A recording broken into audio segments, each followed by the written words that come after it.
ఇక కొడంగల్ నియోజకవర్గం కోస్గిలో BRS party రైతు మహాధర్ణ ప్రాంగణం నుంచి మరిన్ని డీటెయిల్స్ మా ప్రతినిధి నరేష్ మనకి లైవ్ లో అందజేస్తారు.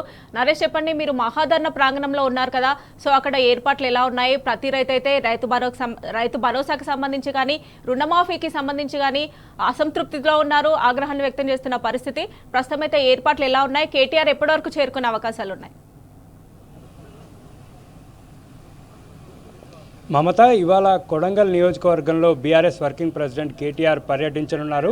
మొదటగా నార్సింగ్ నుంచి బయలుదేరి అక్కడి నుంచి బొమ్రాస్పేట తుంకిమెట్ల గ్రామంలో బీఆర్ఎస్ పార్టీ జెండాను బీఆర్ఎస్ వర్కింగ్ ప్రెసిడెంట్ కేటీఆర్ ఆవిష్కరిస్తారు. అక్కడి నుంచి లగచెర్ల రోటిబండ తండాకు సంబంధించినటువంటి గిరిజన రైతులను వర్కింగ్ ప్రెసిడెంట్ పరామర్శించనున్నారు.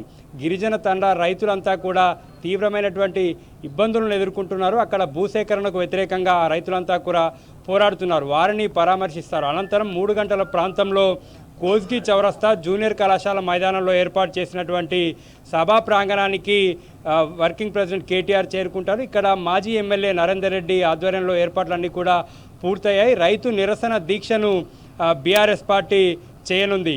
ఈ బీఆర్ఎస్ పార్టీ పోరుబాట రైతుల పక్షాన కొనసాగుతుంది. ఇప్పటికే నల్గొండ, చేవెళ్లలో రైతు నిరసన దీక్షలు విజయవంతంగా జరిగాయి. ఇవాళ కోస్గిలో సీఎం సొంత ఇలాకాలో కోస్గి పట్టణంలో రైతు నిరసన దీక్షను బీఆర్ఎస్ పార్టీ చేస్తుంది. రైతుల పక్షాన బీఆర్ఎస్ పార్టీ పోరాడుతుంది. ప్రధానంగా కాంగ్రెస్ పార్టీ రైతులకు ఇచ్చినటువంటి హామీలు, రుణమాఫీ కావచ్చు, రైతు భరోసా కావచ్చు, బోనస్ కావచ్చు, ఇటువంటి అనేక హామీలను తుంగలో తొక్కినటువంటి కాంగ్రెస్ ప్రభుత్వం రైతుల్ని తీవ్రంగా ఇబ్బందులకు గురి చేస్తూ ఉంది.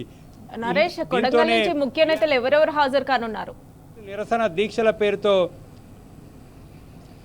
అయితే ఈ నిరసన దీక్షకు వచ్చేసి బీఆర్ఎస్ పార్టీ వర్కింగ్ ప్రెసిడెంట్తో పాటు జిల్లాకు సంబంధించినటువంటి మాజీ మంత్రులు నిరంజన్ రెడ్డి, శ్రీనివాస్ గౌడ్, అదేవిధంగా మాజీ మంత్రి సబితా ఇంద్రారెడ్డితో పాటు బీఆర్ఎస్ పార్టీ అగ్రనేతలంతా కూడా ఈ యొక్క నిరసన దీక్షకు హాజరు కానున్నారు. 3 గంటల ప్రాంతంలో ఈ యొక్క నిరసన దీక్ష ప్రారంభం కానుంది. కొడంగల్ నియోజకవర్గంలో నలుమూలలో ఉన్నటువంటి రైతులు, ప్రజలు, మాజీ మంత్రి కేటీఆర్ అభిమానులంతా కూడా ఈ యొక్క నిరసన దీక్షకు చేరుకొనున్నారు. కొడంగల్ నియోజకవర్గ బీఆర్ఎస్ పార్టీ శ్రేణులంతా కూడా వర్కింగ్ ప్రెసిడెంట్ కేటీఆర్కి ఘన స్వాగతం పలికేందుకు సిద్ధమయ్యారు. కోస్గి చౌరస్తా ఉన్నటువంటి జూనియర్ కళాశాల మైదానంలో రైతు నిరసన దీక్ష జరుగుంది.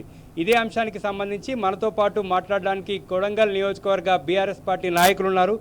చెప్పండి, వర్కింగ్ ప్రెసిడెంట్ కేటీఆర్ గారికి ఎట్లా స్వాగతం పలకనున్నారు? క్యాడర్లో ఎటువంటి జోష్ రాను? సార్, జై తెలంగాణ. ఈరోజు కొడంగల్ నియోజకవర్గ రైతులందరూ కూడా పెద్ద ఎత్తున నిరసన తెలపడానికి కోజిలోని జూనియర్ కళాశాల గ్రౌండ్లో ఏర్పాటు చేసుకోవడం జరిగింది. దానికి ముఖ్య అతిథిగా మన రాష్ట్ర మాజీ మంత్రివర్యులు కేటీఆర్ గారు హాజరవుతూ ఉన్నారు. ఎందుకంటే ఈరోజు 2 లక్షలు ఇస్తా అని చెప్పి రైతులకు 40% కూడా ఇవ్వకుండా మోసం చేసిన ప్రభుత్వం అనేది ఉందా అంటే అది ఓన్లీ కాంగ్రెస్ ప్రభుత్వం, రేవంత్ రెడ్డి మాత్రమే. ముఖ్యంగా రైతులకు పెట్టుబడి సాయంగా 15,000 ఇస్తా అన్నాడు, అది కూడా ఇవ్వడం లేదు. ఇంట్లో ఉన్న ఆడపిల్లకు, ప్రతి ఆడపిల్లకు కూడా 2,500 రూపాయలు ఇస్తాడు, అది ఇవ్వలేడు. మరియు అన్ఎంప్లాయ్మెంట్ వాళ్ళకు 4,000 ఇస్తాడు, మరియు వికలాంగులకు కూడా 6,000 ఇస్తాడు. 2,000 పెన్షన్ ఉంటే అమ్మ ఈ నెల తీసుకోకుండా వచ్చే నెల నుంచి 4,000 వస్తాయని చెప్పి ఈ విధంగా చెప్పి ప్రజలను మోసం చేసి ఆయన రూలింగ్లో గవర్నమెంట్ రావడం జరిగింది, ముఖ్యమంత్రి కావడం జరిగింది. ఏదో కొడంగల్ ప్రజలు అమాయకులు కనుక ఈసారి ఆయనను ఆదరించి ముఖ్యమంత్రి అవుతారు కదా, మాకేమో ఒరగబెడతారని చెప్పి ఆయన చేసిన దీనికి ప్రజలందరూ చాలా బాధపడుతుండ్రు. ఎందుకంటే మా జీవితంలో ఇప్పుడు 60, 70, 80 సంవత్సరాల ముసళ్ళు కూడా ఇంత బాధపడుతుండ్రంటే అరే మా జీవితంలో ఎప్పుడు ఇటువంటి దరిద్ర ముఖ్యమంత్రి చూడలేదని చెప్పి వాళ్ళు లోబోదో మొత్తుకుంటున్నారు. ఎందుకంటే టైంకు ఈ సంవత్సరం లోపల 3 నెలలు 2,000 పెన్షన్ కూడా ఎక్కువ ముఖ్యమంత్రి ఎవరంటే ఆ ఘనత కొడంగల్ నియోజకవర్గ ఎమ్మెల్యే ముఖ్యమంత్రి రేవంత్ రెడ్డికే దక్కుతుందని చెప్పి ఈ సభగా తెలియజేస్తున్నాం. కనుక ప్రజలు కూడా ఈరోజు చూసుకోండి, మీరు పెద్ద ఎత్తున రైతులందరూ కూడా తల్లి వస్తారని చెప్పి నేను కోరుతా ఉన్నాను. నారాయణపేట జిల్లా గ్రంథాలయ మాజీ చైర్మన్ రామకృష్ణ ఉన్నారు. అన్న, ఈ కొడంగల్లో ఒక ప్రత్యేకమైనటువంటి పరిస్థితుల మధ్య బీఆర్ఎస్ పార్టీ క్యాడర్ ఇక్కడ రైతుల పక్షాన పోరాడుతూ ఉంది. ఇవాళ కేటీఆర్ గారు రాబోతున్నారు, ఎట్లా ఉండబోతుంది క్యాడర్లో వచ్చా?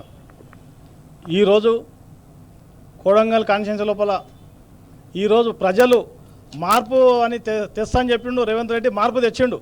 ఈరోజు రైతులను కానీ ముసలోళ్ళని కానీ ప్రతి ఒక్కరిని ఈరోజు ప్రజల్ని అంతా మార్పు చేసి అందరు నానా అవసరం పడుతున్నాయి. ఈరోజు రైతులు 15,000 ఇస్తా అని చెప్పి మోసం చేసిన ఘనత ఈ కాంగ్రెస్ ప్రభుత్వంది. 15,000 ఎకరానికి 15,000 రూపాయలు ఇస్తా, ఆయన 10,000 రూపాయలు ఇస్తాను 15,000 రూపాయలు ఇస్తా అని చెప్పి పబ్లిక్ని మోసం చేసి రైతుల్ని మోసం చేసి ఈరోజు 10,000 కాదు కదా 5,000 రూపాయలుగా ఈరోజు ఇప్పటి వరకు 2 పంటలు అయిపోయినాయి, ఇప్పటి వరకు రైతు బంధు ఇవ్వలేదు. రుణమాఫీ విషయానికి వస్తే డిసెంబర్ 9 తారీఖు నాడు నేను సంతకం పెడుతుండా, మీరు ఎవరైనా డబ్బులు తీసుకున్న వాళ్ళు ఉంటే ఇమీడియట్లీ తొందరగా వెళ్ళి మీరు బ్యాంకుల్లో అప్పు తీసుకోండి, నేను రాగానే 2 లక్షల రుణమాఫీ చేస్తా అని చెప్పిండు.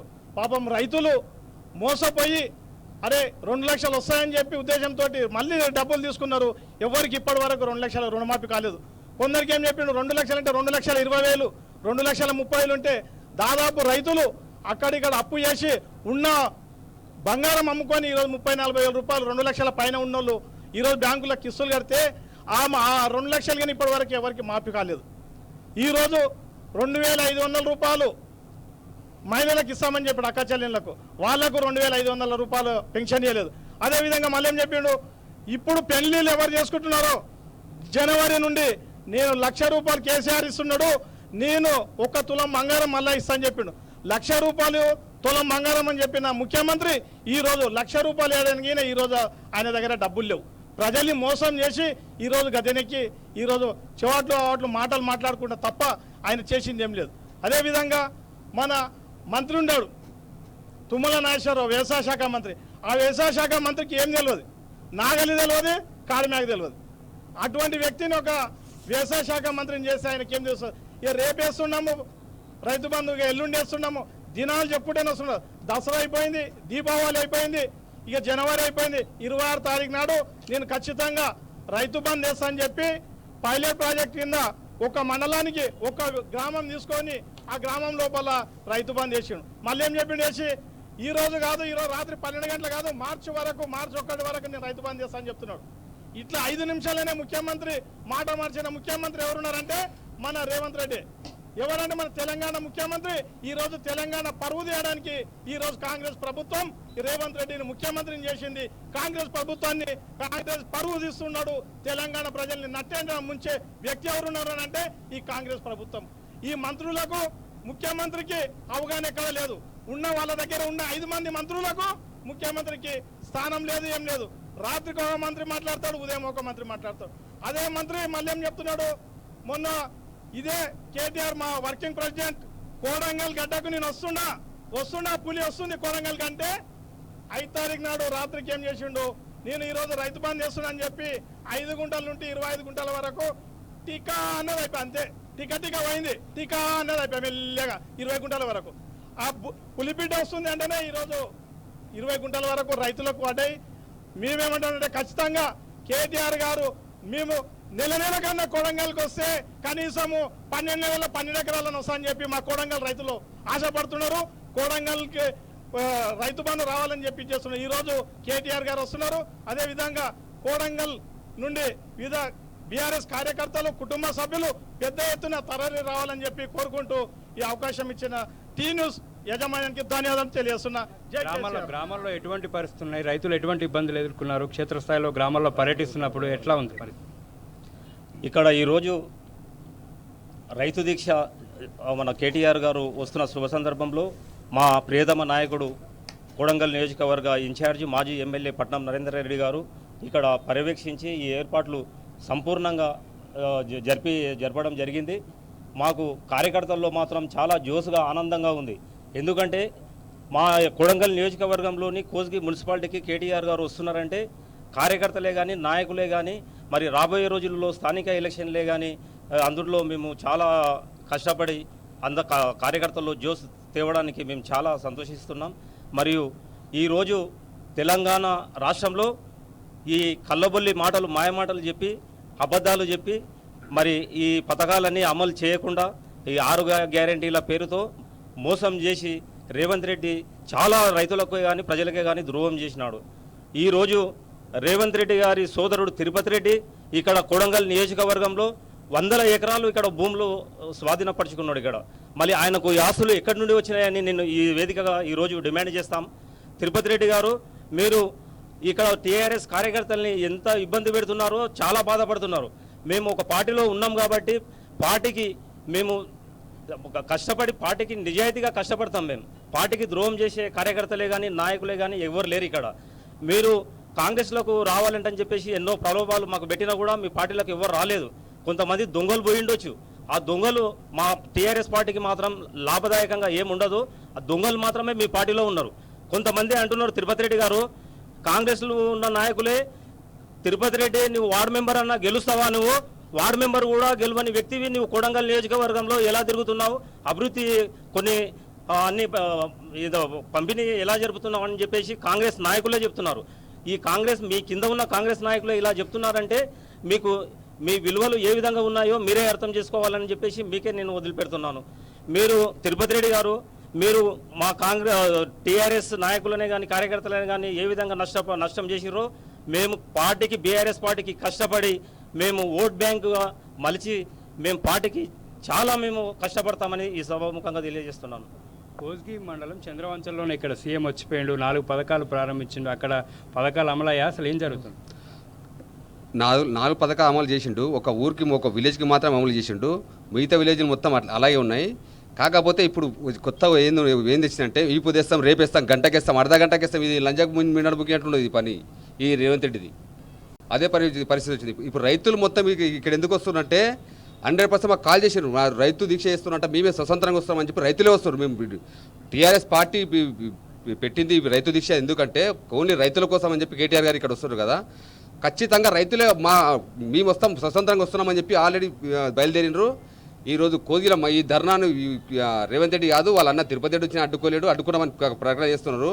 ఈ ధర్నా గిడ అడ్డుకుంటే తిరుపతి రెడ్డి కానీ రేవంత్ రెడ్డి గారు ఖబర్దార్ చెప్తున్నాం. ఒకటే మాట, మీకు కంపల్సరీ వచ్చే ఎలక్షన్లో మాత్రం నీవు సర్పంచ్ కాదు, ఎంపీటీసీ కాదు, జెడ్పీటీసీ కాదు, ఒక కౌన్సిలర్ గెలవని పరిస్థితి బీఆర్ఎస్ పార్టీ మొత్తం ఘన విజయం సాధిస్తా అని చెప్పి తెలుపుతున్నాను. రైతుల పక్షాన బీఆర్ఎస్ పార్టీ రైతు నిరసన దీక్షలు చేపట్టింది. వరుసగా ఇది 3వ రైతు నిరసన దీక్ష. ఇప్పటికే నల్గొండ, చేవెళ్లలో రైతు నిరసన దీక్షలో బీఆర్ఎస్ వర్కింగ్ ప్రెసిడెంట్ కేటీఆర్ పాల్గొన్నారు. ఇవాళ కోస్గిలో సీఎం సొంత నియోజకవర్గంలో బీఆర్ఎస్ వర్కింగ్ ప్రెసిడెంట్ కేటీఆర్ పర్యటన కొనసాగుతుంది. దీనికి సంబంధించి బీఆర్ఎస్ పార్టీ శ్రేణులంతా కూడా వర్కింగ్ ప్రెసిడెంట్ కేటీఆర్కి ఘన స్వాగతం పలికేందుకు సిద్ధమయ్యారు. ప్రాంగణం దగ్గర మనం దృశ్యాలు చూస్తుంటే ఏర్పాట్లు అయితే భారీగానే ఉన్నాయి. సో ముఖ్య కార్యకర్తలు, నాయకులు కూడా చేరుకున్నారు కదా. సో రైతులు ఎప్పటివరకు చేరుకునే అవకాశం ఉంది? దాదాపు ఎంతమంది తరలి రానున్నారు? కొడంగల్ నియోజకవర్గంతో పాటు నారాయణపేట జిల్లా నుంచి కూడా పెద్ద ఎత్తున రైతులు ఈ యొక్క నిరసన దీక్షకు హాజరు కానున్నారు. కోస్గి పట్టణం చౌరస్తాలో ఉన్నటువంటి జూనియర్ కళాశాల మైదానంలో ఈ యొక్క సభా ప్రాంగణాన్ని ఏర్పాటు చేశారు.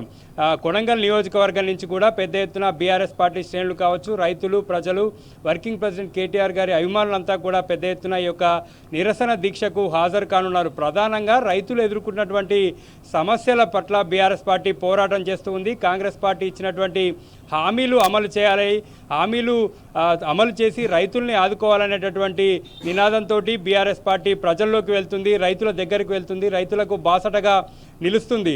ఈ జిల్లాలో ఉన్నటువంటి రైతులంతా కూడా తీవ్రమైనటువంటి ఇబ్బందులను ఎదుర్కొంటూ ఉన్నారు. ఓ పక్క రైతు భరోసా రాక ఇప్పటికే ఒక సీజన్ రైతు భరోసా ఎగ్గొట్టినటువంటి కాంగ్రెస్ ప్రభుత్వం రైతు రుణమాఫీ కూడా కొద్ది మందికే చేసింది. రుణమాఫీ కాక చాలామంది రైతులు ఇబ్బంది పడుతున్నారు.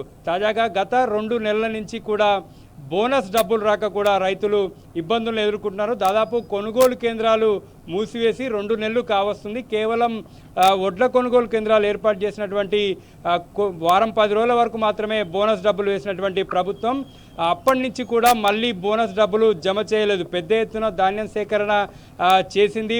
రైతులంతా కూడా బోనస్ వస్తుంది అనేటటువంటి ఉద్దేశంతో ప్రభుత్వ కొనుగోలు కేంద్రాల్లో వడ్లను అమ్మారు. అయినప్పటికీ కూడా ప్రభుత్వం వడ్ల బోనస్ వేయకుండా దాదాపు 2 నెలల నుంచి నిధులు పెండింగ్లో పెడుతూ వస్తుంది. 2 నెలల నుంచి కూడా బోనస్ డబ్బులు వేయకుండా దాదాపుగా ఉమ్మడి మహబూబ్ నగర్ జిల్లాలో 70 నుంచి 80 కోట్ల రూపాయల బోనస్ పెండింగ్లో ఉంది.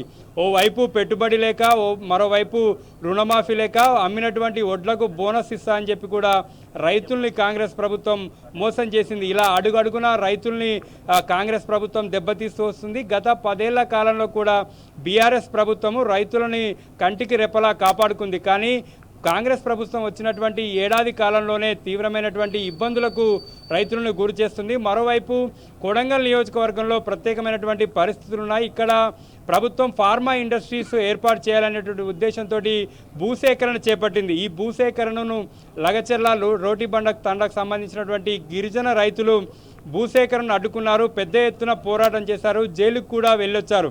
ప్రాణాలు పోయినా సరే భూములు ఇవ్వమని చెప్పి అక్కడ ఉన్నటువంటి గిరిజన రైతులు తేల్చి చెప్పారు. వారు ఎంతటి పోరాటానికైనా సిద్ధమని చెప్పి రైతులు అంటున్నారు. బీఆర్ఎస్ పార్టీ రైతుల పోరాటానికి పూర్తి మద్దతును తెలియజేసింది. ఆ సందర్భంలో అక్రమ కేసులు బనాయించి గిరిజన రైతులను కాంగ్రెస్ ప్రభుత్వం ఇబ్బంది పెట్టింది. ఆ సందర్భంలో బీఆర్ఎస్ పార్టీ గిరిజన రైతులకు న్యాయ సహాయం చేసింది. వారు జైలు నుంచి విడుదలయ్యే వరకు కూడా వారికి అన్ని రకాలుగా కూడా అండగా నిలిచింది. అయినప్పటికీ మరోసారి అక్కడ భూసేకరణ పేరుతో ప్రభుత్వం అక్కడ అలజడి సృష్టించేటటువంటి ప్రయత్నం చేస్తుంది. అక్కడ ఫార్మా ఇండస్ట్రీని రద్దు చేసి ఇండస్ట్రియల్ పార్క్ పేరుతో మరోసారి అక్కడ భూములను లాక్కునేందుకు ప్రభుత్వం సిద్ధమైంది. దీన్ని కూడా అక్కడ ఉన్నటువంటి గిరిజన రైతులు వ్యతిరేకిస్తున్నారు. ఇలా కొడంగల్ నియోజకవర్గంలో అనేక రకాలుగా రైతులు ఇబ్బందులను ఎదుర్కొంటున్నారు. ఇక్కడ రైతు నిరసన దీక్షతో సీఎం సొంత ఇలాకాలో బీఆర్ఎస్ పార్టీ తన సత్తాను చూపించనుంది ఇవాళ. మమత.